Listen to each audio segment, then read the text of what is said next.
ইলাল মাসজিদিল আকসা আল্লাযী বারাকনা হাওলাহু লিনুরিয়াহু মিন আয়াতিনা ইন্নাহু হুয়াস সামিউল বাসীর। আল্লাহু আকবার। আল্লাহ রাব্বুল আলামিন এই মেরাজের ঘটনা বর্ণনা করতে গিয়ে সূরা বনী ইসরাঈলের প্রথম আয়াত 15 নম্বর পারার প্রথম আয়াত তিনি বলতেছেন সুবহানাল্লাহি।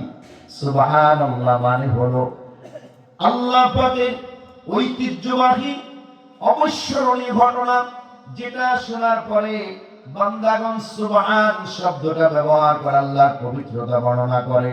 মেরাজের ঘটনা বর্ণনা করতে গিয়ে আল্লাহ পাক নিজেই সুবহান